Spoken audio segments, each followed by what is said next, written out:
Thank you.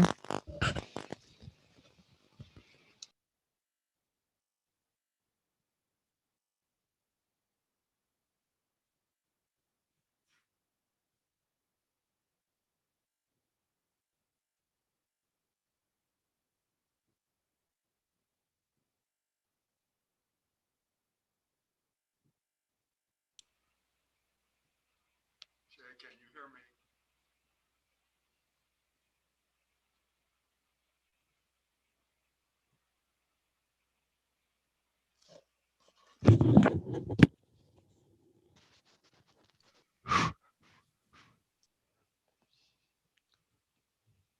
Levon, can you hear me? I can hear you, Dr. Beckwith, now. We have about 1 minute. Okay, yes. Thank you. I'm working with Mr. Sistrunk. Just give me 1 second. Okay. Thank you.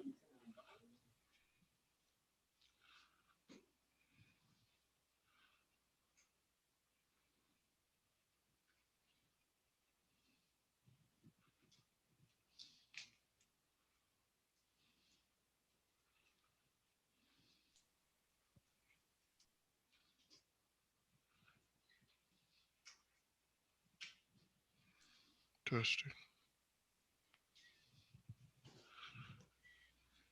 Testing, testing.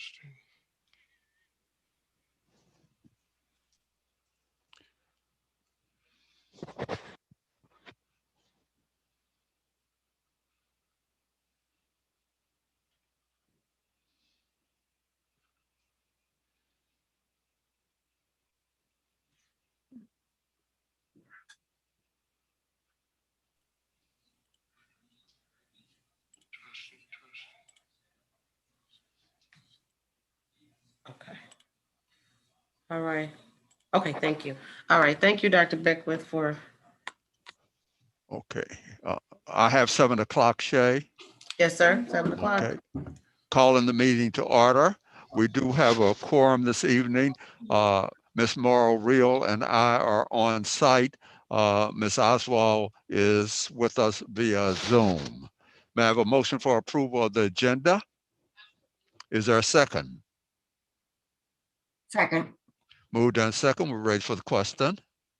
Hearing none, all in favor, aye. Aye. Those opposed, nay. Motion passes. Announcements, Ms. Oswald, I have none. Ms. Morrow Real.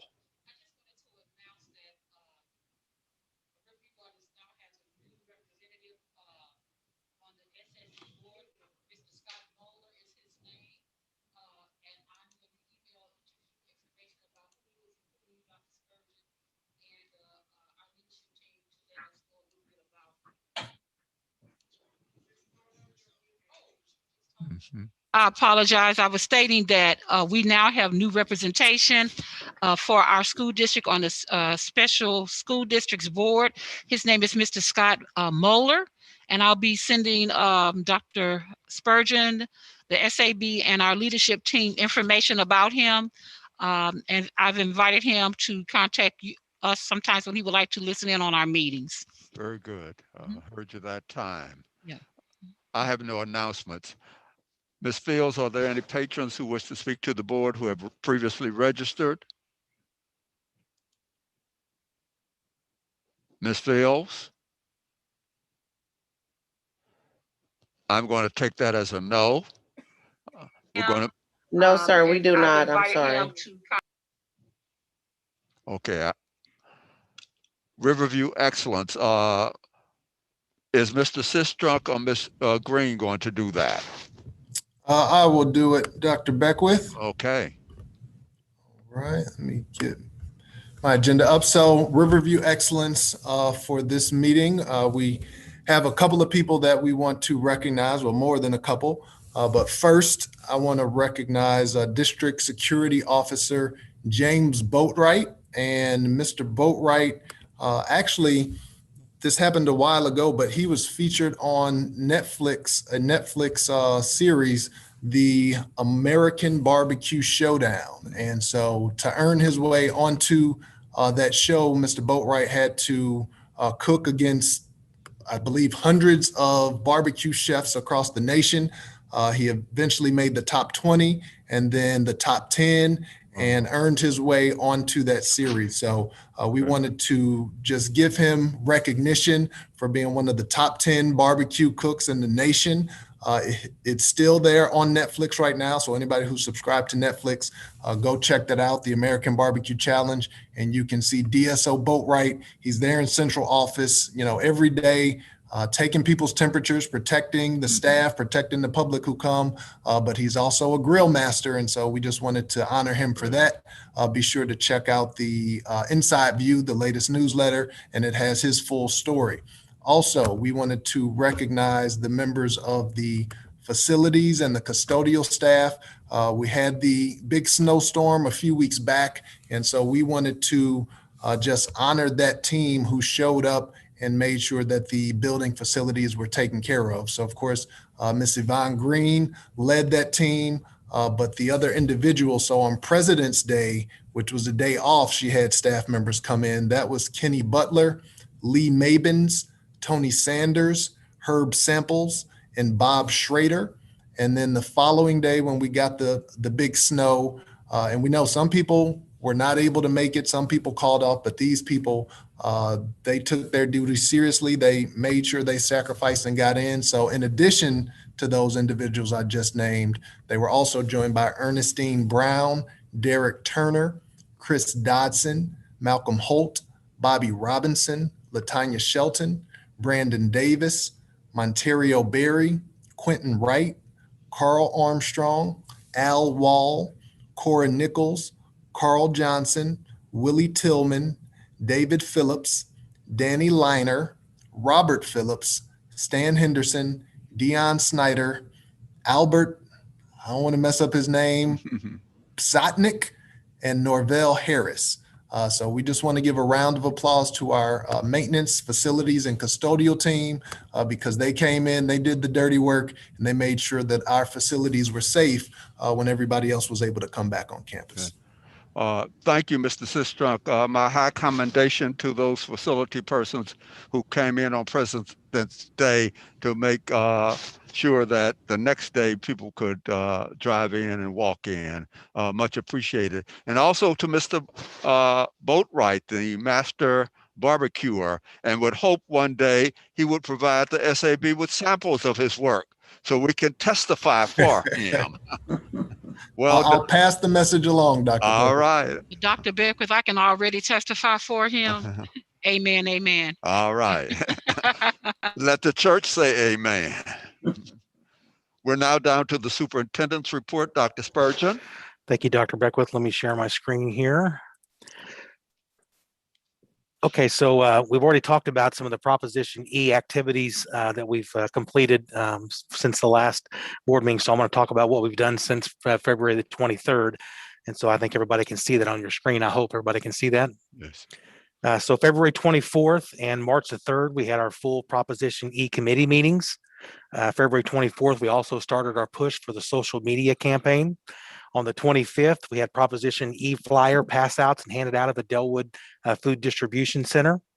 On February the 27th and March the 6th, we did neighbor canvassing activities, and that was going to continue every Saturday between now and April the 3rd. On March the 1st, we're working on using billboards for Proposition E and our upcoming district career fair. On March the 2nd, Mr. Sistrunk, Mr. Singleton, and I met with Dr. Suggs and members of the St. Louis American Editorial Board to seek their support and share information about Proposition E, and we're still waiting to hear back about their support for our campaign. You'll see that a number of yard signs were delivered to individuals throughout the community, including Ms. Mario. We also did some Proposition E information handed out at the Moline drive-through for parents. You see the food distributions there. And then we've also made a request to meet with clergy to be able to share our Proposition E information. And we've participated in a number of schools and city council meetings to present the Proposition E. We're really excited that this Sunday there'll be 4 of us that will present information to Believers Temple. Pastor Bishop Scott has allowed us to come and say just a few things so we can share that information. We're very happy about that. He's always been a great supporter of Riverview Gardens School District. I'll be seeking support from North County Incorporated and from the North County Chamber of Commerce. And the last thing that I want to say about Proposition E, and I'm going to keep saying it, is we still have much left to accomplish before April the 6th, and we need everyone's support and assistance, either by donating to committee to pass Proposition E, showing up on Saturdays to help us canvass our neighborhoods, and sharing Proposition E information with everyone you know, including sharing it consistently on your social media platforms. And again, let me say that again. If you have social media, you can take this information and share it as widely as possible and as often as possible for us to continue. So that's the update between the 23rd and now. And at each meeting, I'll continue to bring you updates on our Proposition E activities. Okay. Dr. Spurgeon, it appears that a lot of work is being done. I'm very pleased with that. How has the canvassing gone? Have people turned out? I think for the first 2, and Mr. Single, if you can correct me, I believe we've probably been between 20 and 25 folks for each of the canvassing activities. I think last weekend was a little bit more than the first weekend. So we're hoping that's going to grow. The thing that we're a little worried about, we're supposed to get rain this weekend. So the rain always dampens our spirit, but we're hoping that people will continue. I think as the weather continues to get nicer, I think we'll have more folks to come out. I know one of the issues, sometimes people don't like to give up that mid-time afternoon Saturday. Some people would rather go early, than come in the mid-time. So, if that's the case, we may have to readjust that, but we're going to try to get as many folks as we can. And if we don't get a whole lot, we're going to continue to take those that we do and canvas as far as we can and as many offices as we can. So I got to tell you, to be honest with you, we've met some just tremendous people, a number of Riverview Gardens graduates, and from 93 to 2013. I mean, we've met a number, and we haven't necessarily seen, a lot of resistance. People just have questions, and how can I support Proposition E? And so again, that's what folks are saying. But the bottom line is that we can't take a single vote for granted. And we got to make sure that we get the vote out and share that information with everyone to make sure that we support our students here in Riverview Gardens. Any questions, Ms. Morrow? Ms. Oswald? No questions. Okay, thank you for that report. Very interesting, Dr. Spurgeon. Thank you, We're sir. now down to our information items, federal programs, March spending report. Ms. Loomis? Good evening, SAB and community members and constituents. I have an item for information. This is just the updated spending report. It's actually out of date based on the current levels of spending at the buildings. I have discussed with each principal and given them updated budgets and wild cards. We have exceeded all of the numbers that you see here on this report. However, this is just for information. Do you have any questions? Ms. Oswald? Admin A, 72%, 72.37%. That is actually at 13% now. Okay, thank you. Ms. Morrow? I have no questions. Thank you, Ms. Loomis. Thanks, Elementary sir. and Secondary School Emergency Relief Fund, 2 funds. Mr. Singleton? Yes, can you hear me? Yes. Yes. Okay, wonderful. Good evening to the Special Administrative Board, Dr. Beckwith, Mrs. Morrow Reel, Mrs. Oswald, Dr. Spurgeon, colleagues, and community. Tonight, I will give a brief update on what the state of Missouri has labeled SR2 funds. And SR2 stands for Elementary and Secondary School Emergency Relief Fund. As you know, in December, there was federal legislations that was signed that has given aid to a number of our hardest hit school districts. And I am very proud to report that Riverview Gardens School District has received or has been approved for a little bit more than $15 million in ESSER funds. But I want to be very careful and make sure that we all understand that these funds have certain limitations. These are just not funds that we can put into our general coffers and just spend. These are funds that have restrictions And one of the biggest caveats of these funds is that they are to be on a reimbursement basis. So in the past, we have received funds and have been able to spend those, but these funds are reimbursement in nature. So in essence, we'd have to spend the monies, our own monies first, and submit for reimbursement. So Shay, if you don't mind clicking that presentation, I will go through, or I have it on my screen. If you will allow me, I can run through it, or, okay, thank you. So let me share this information with you. So, okay, all right. So the Elementary and Secondary School Emergency Relief Fund, these are SR2 funds again for tonight's presentation. So on February the 1st, DESE published the most recent update to the SR2 funds. And again, Riverview Gardens School District is scheduled to receive about $15.6 million. Here is a list of allowable and unallowable activities for the funds. And so I know it sounds like $15 million is a lot of money, and indeed it is, and we're very appreciative. But again, these are funds that come with limitations on what they can be used for. So let me go through these funds. I will tell you that these funds cover the periods of March 13th, 2020 through September the 30th, 2023. So these have a 3-year funding cycle. March 13th, obviously, that is the that we're coming up on that anniversary of when COVID-19 first hit our communities, and that's been the usual start time that DESE has allowed us to start to recoup and establish a starting date for our recovery period. So let me just briefly run through some of these activities. If there are any questions, please feel free to ask. But I won't run through every one of these bullet points, but just some of the allowable activities under SR2 funds. So any activity authorized by the ESEA, IDEA, AEFLA, Perkins, or McKinney-Vento. Let me go back. So the ESEA is the Elementary and Secondary Education Act. ESEA, Elementary and Secondary Education Act.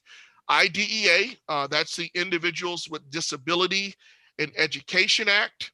AEFLA stands for the Adult Education and Family Literacy Act. So any activity authorized by any of those entities are allowable under the SR2 funds. Also, coordination of preparedness and response efforts to COVID-19. And that's really what the gist of these funds are. These funds are to be used in response to COVID-19, okay? So we can also, number 3 says we can provide principals and other school leaders with resources to address individual school needs. So if we have an individual school that's been hit harder than some others in response to some COVID-19 issues, then that's an allowable use or an allowable activity under these funds.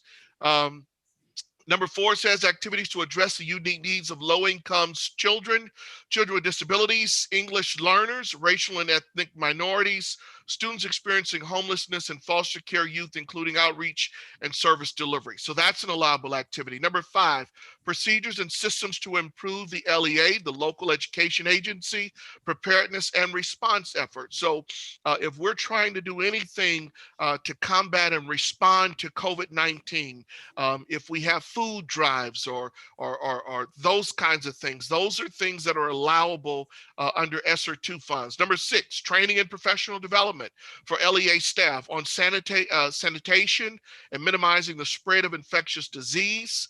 Also purchasing supplies to sanitize and clean LEA facilities. That has been one of the biggest use of our funds, is that we have invested in a number of PPE, personal and protective equipment, sanitization supplies. We've provided the entire district and students, faculty and staff with masks. We've provided them with face shields, gloves, hand sanitizer, bucket wipes, We use the microban to disinfect when we have those cases that come up in our district. And so again, purchasing supplies is and always will be an allowable activity under the SR2 funds as well.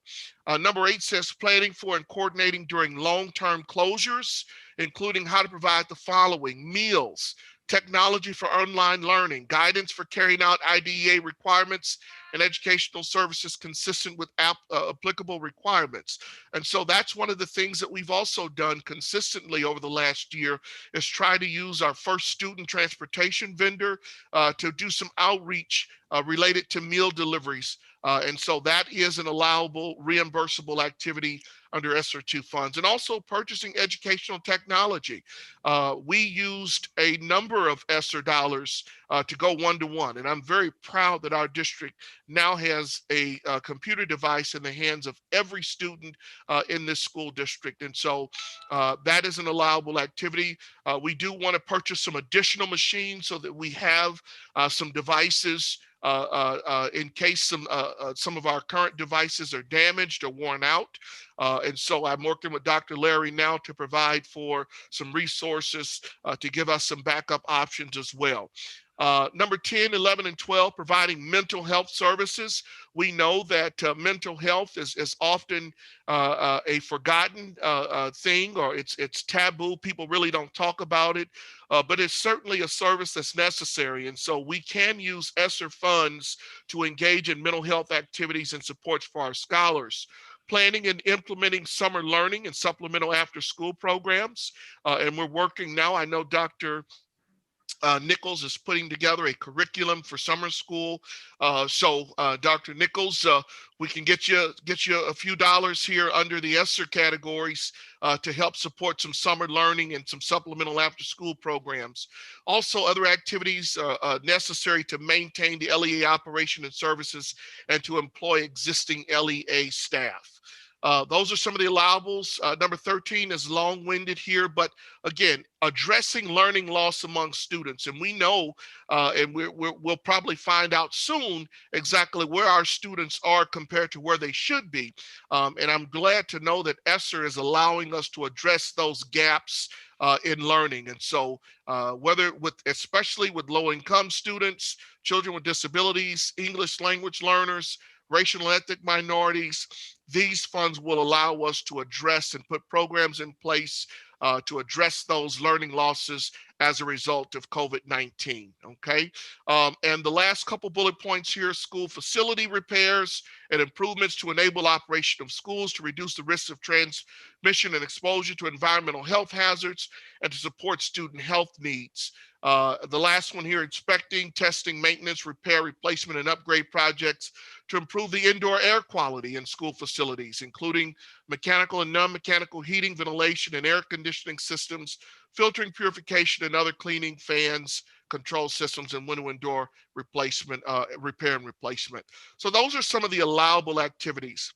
Let me speak very quickly to some of the unallowable activities, because it's often it's often an occurrence that people will just look at the $15 million and think that we can just take it and plug some holes in the general obligation budget or just do some activities. But this is not, these are some of the unallawables. So number 1, bonuses, merit pay, or similar expenditures, unless it's related to disruption or closures related to COVID-19.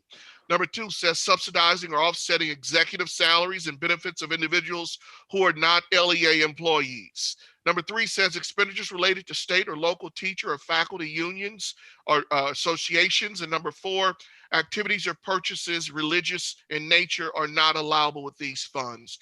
So I wanted to present tonight to the board just some brief information on what we can do and what we cannot do with these funds. I think over the course of the next several weeks, we will bring these activities to the board. And again, to know that this SR2 funds, these are reimbursement basis. These do require us to spend our monies up front, but these do allow us to be reimbursed for those activities that fall within those categories. So thank you for listening to me, and I will take, are there any questions about SR2 funds at this time? Ms. Oswald? I have no questions. Ms. Morrell. I have no questions. Okay, just a comment. Mr. Singleton has been very direct with me when I send a suggestion saying, well, why don't we spend CARES funds on X or Y? And he is very direct in saying, Dr. Beckwith, that is not an allowable activity. And I'm pleased that he is doing this, because on the other side, if you misspend it, you have to pay it back. And we don't have $15 million to pay back. So continue to keep me in line, Mr. Singleton, from time to time. Time to time. I got you, Dr. Beckwith.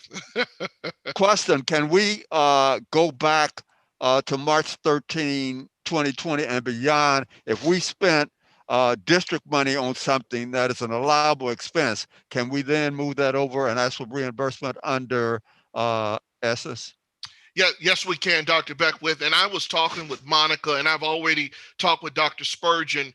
I'm going to be sharing some plans to really move some GOB expenditures that date back a year ago to March up until now. And one of the first biggest expenditures, Dr. Beckwith, is our transportation. The last year, most of the transportation that we have run in the school district has been related to outreach, related to our food service, our food distribution. And that, as you saw in the presentation, is an allowable reimbursement expense. So, Dr. Beckwith, that is exciting news to know that we can take those dollars that the GOB paid for those services and to be reimbursed for them and put those money back in the GOB. Also, one other thing that I was talking to Monica earlier, when the ESS Substitute Employment Services contract was approved, you were very adamant about putting half of those expenditures on the district and the other half was going on one of the other CARES Act grants that we received earlier on. Well, I'm very glad to know that that's $1.4 million and the district was going to cover about half of that, roughly $700,000. Well, Dr. Beckwith, that's also an additional $700,000 that I believe falls directly in line with these SR2 funds. And so I don't want to get too far ahead of myself. I think those are some good things, but I am already looking at things that we can take off the general obligation budget to put it on these this SR2 funds reimbursement, get those dollars back in, and hopefully do something really nice for the faculty and staff in our school district. I think they deserve it, and I think the SAB and Dr. Spurgeon is supporting those things. So without getting too far ahead of myself, Dr. Beckwith, there are some things that we'll be presenting to the SAB here in the very near future, asking for permission to reclassify some expenditures and charge the SR2 accounts. Okay, on the last one you mentioned, let's be careful that we would have expended some sub funds anyway it would have gone. Okay, so be careful about not asking for reimbursement for something that we would have already done, but what we had to do on top of that appears to me would be reimbursable. Sure. Thank you, Dr. Beckwith. So will you be bringing to the SAB then a general outline of how you expect to spend that 15 million? Yes, we will. And again, we have 3 years, so I don't expect to bring anything comprehensive to the board. But as we go back and review some of the general obligating expenses since March 13th of last year, we will bring to the board those expenditures that we think fall in line and get the SAB's approval to reclassify those expenses. And that way you'll know at the exact same time what kind of money it frees up, and hopefully it puts us in a better financial outlook for the end of the fiscal year. And I would suggest just in broad categories, we don't need to go, you don't need to go into the weeds with us, but in big categories, here's what we plan to set aside in that category, et cetera, et cetera. Yes, sir. Thank you. Very interesting report. Thank you, Mr. Livingston. Now we're on to Prop E. Mr. Singleton. Yes, sir. I'll be Mr. Livingston today. That's all right. Okay, where are we? Prop E. Okay. All right. So Dr. Spurgeon gave us, can you see my screen? Not yet. Okay, let me go back in here, share it here. Okay. Can you see my screen now? Yes. Okay, wonderful. So Dr. Spurgeon gave us a real comprehensive update on Proposition E. A lot of the information that I have is really contained in his report. He and I really share some of the same timeline activities about Proposition E. So I won't be redundant. I promise this will be very quick, but I wanted to just give, from my perspective, an update on where we are with Proposition E and where we're headed. And one of the things that Dr. Spurgeon hit head on was the canvassing. For the last 2 weekends, we have been out canvassing. And so the first weekend, 2 weeks ago, we canvassed and we went in the areas around the high school.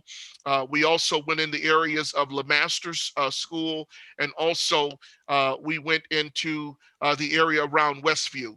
And so Dr. Spurgeon and I both got a chance to visit the housing areas around Westview Middle School. And it was just a real joy to talk to individuals who are residents of this school district, taxpayers in this school district, and to just see their excitement and answer some of the questions that they talk about related to Proposition E. One gentleman in particular, Dr. Spurgeon, what's our friend name that we met over there on Ventura?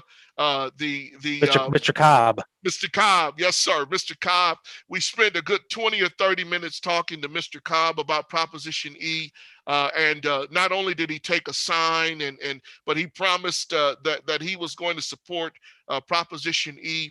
And those are some of the relationships that we're building as we go out and talk about this operating tax levy increase. And so we've done that. We did some canvassing this past weekend. The weather was absolutely beautiful. I got a chance to work with Dr. Winfield, Dr. Wendy Winfield, and we worked the area around Meadow School. And so it was just a delight and joy. Actually, Dr. Winfield, we were canvassing and she accidentally stumbled up on her alderwoman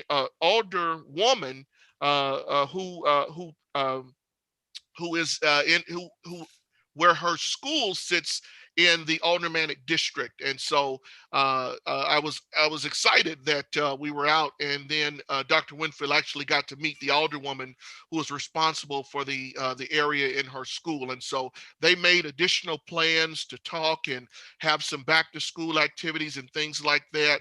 And so we've been hearing all positive things about Proposition E. We got a long way to go though. We've got to get, I'd like to see at least 50 to 100 of our employees and students out this coming weekend. And we know the weather is not forecasting to be the greatest, but rain or shine, we want to go out and we want to get together and we want to take advantage of getting this message out for Proposition E. So again, my slides here, all 20 of them mimic the things that Dr. Spurgeon was sharing. So I do not want to just be redundant and go through these.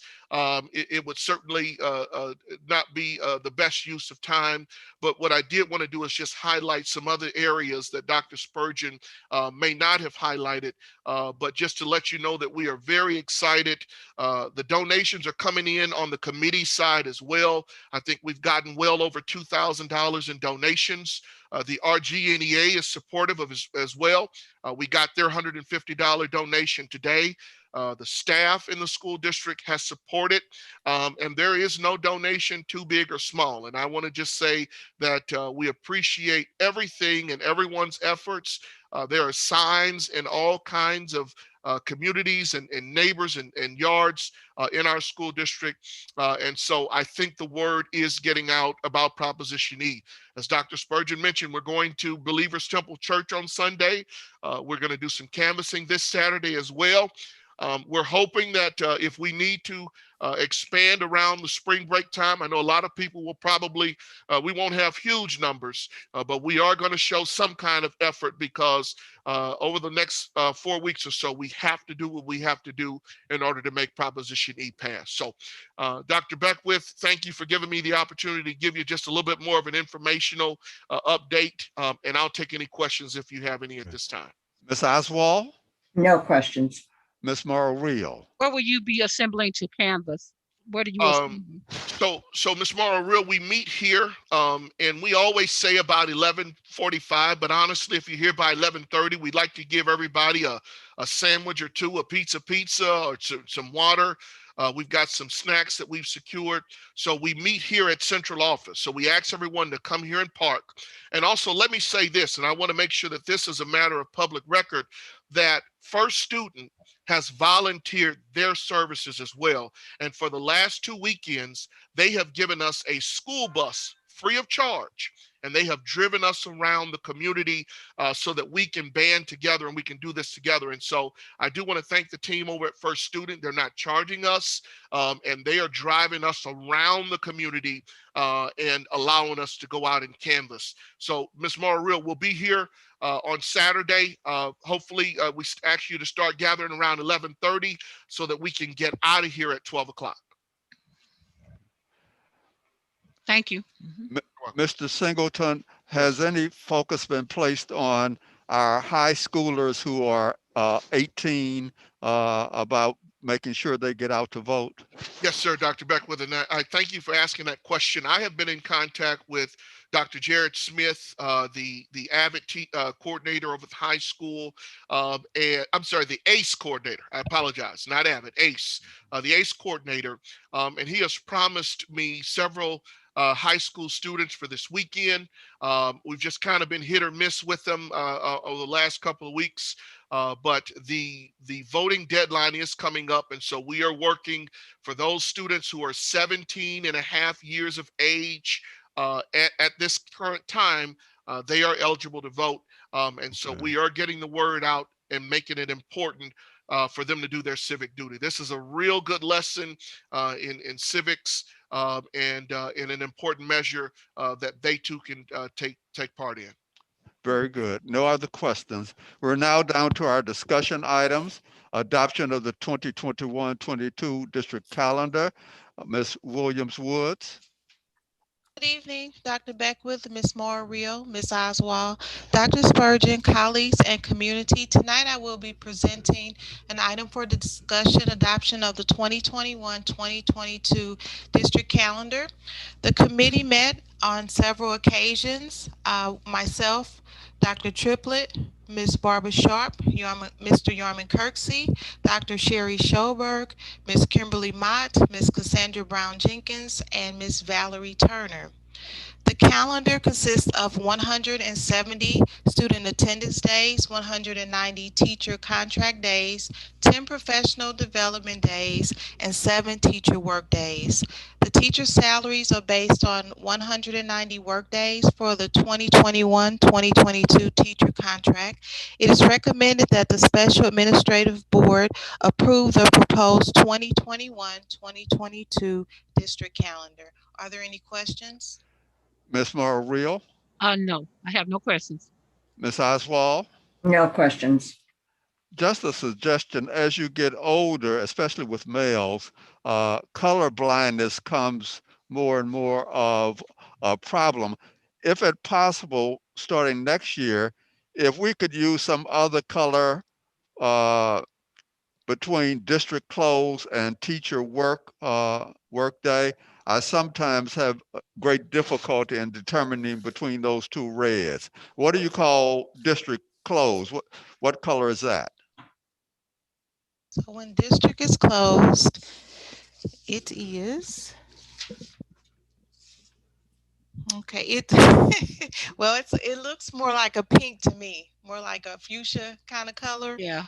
And then teacher work days, for me, it's more like a burgundy red color when I look at it. Okay, and you have youthful eyes. And no biggie, but just consider if you can find another color to differentiate between the two, it would at least help your board chair. Yes, sir. Okay, no other comments on that. School improvement grant, is that Ms. Curtis or Ms. Loomis? Or anybody? I have Mr. Chris to present that, sir. Okay. Go ahead.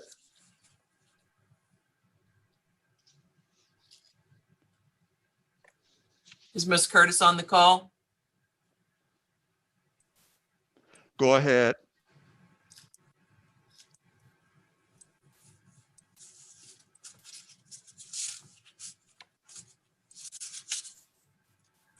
All right, I'm sorry if Ms. Curtis is not available. This is an agreement with the St. Louis Science Center to provide in-service training both for the staff and students and online access to continuing scientific programs for the students of the Glasgow School.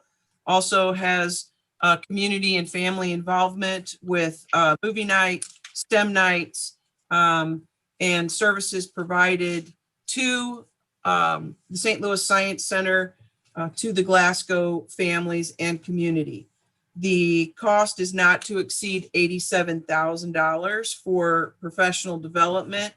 And there is also a fee that includes, as I had mentioned, the classes that the students have access to, the family movie night, STEM night, for an additional $15,000. This is pending legal review. Any questions? Ms. Morrow Real. I posed my questions to Ms. Curtis earlier today. Okay. Ms. Oswald. No questions. Okay. Just to clarify, excuse me for interrupting, this is with the SIG carryover that was just released to us. And so that is why this request is coming at this time during the year, sir. Okay. Dr. Triplett, unless it was for technical difficulties, would you ascertain why Ms. Curtis was not available to present her agenda item on the St. Louis Science Center? I can't hear you. Oh, thank you. Interactive boards, Dr. Larry. Good evening, Special Administrative Board, Dr. Spurgeon, colleagues. Tonight, I am recommending the final component of the replacement boards. These boards are for Westview, Central Middle, and the high school. We spent a considerable amount of time having to rewalk Westview with Mr. Lenoir, because as he said, when we first walked his building, he was relatively new and we missed a lot of rooms. We are recommending the replacement of these boards using Ed Plus and Schiller's because they have that consortium agreement. But we have to remember when we're doing these replacements, I need to, at some point, develop a consistently replacement schedule. And the reason is that technology is not designed to last forever. Computers, once they are 3 to 4 years old, they become almost useless. The same is true with smart boards. And my point to all this is, in 4 or 5 years, we're gonna have to come back and get some additional monies to replace some technology. But that's the problem with technology. It's a good thing, but it's also a bad thing.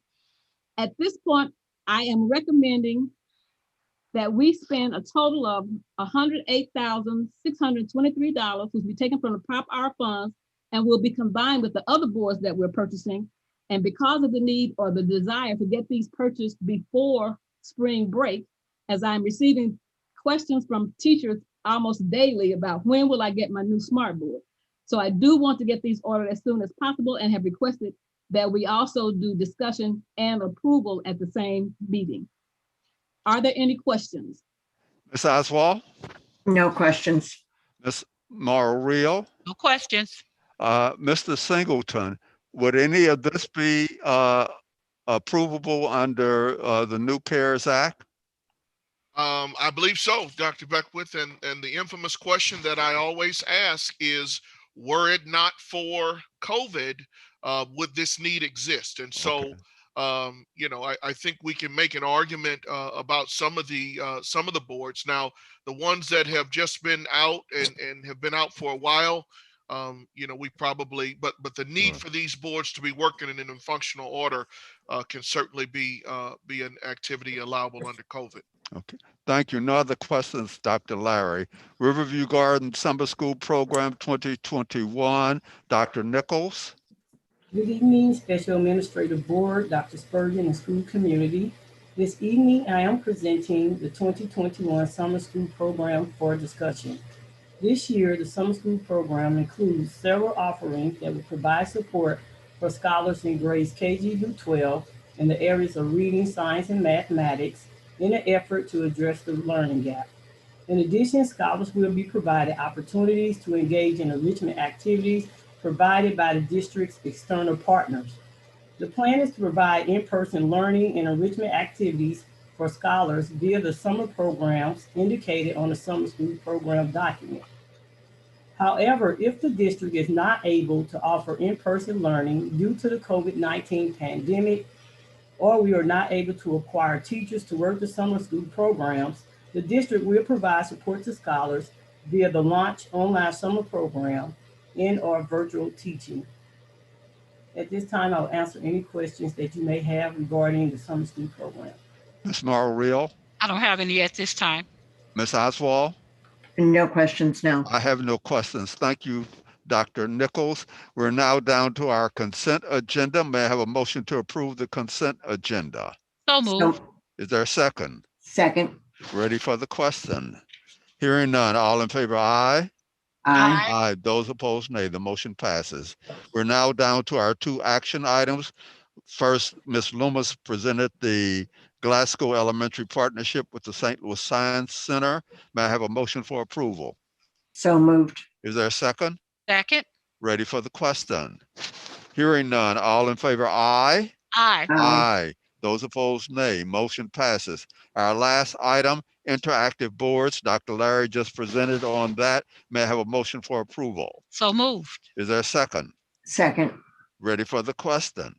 Hearing none. All in favor, aye. Aye. Aye. Aye. Those opposed, nay. The motion passes. That completes our agenda for this evening. May I have a motion for adjournment? So moved. Is there a second? Second. Ready for the question? All in favor, aye? Aye. Aye. Aye. Those opposed, nay. We are adjourned.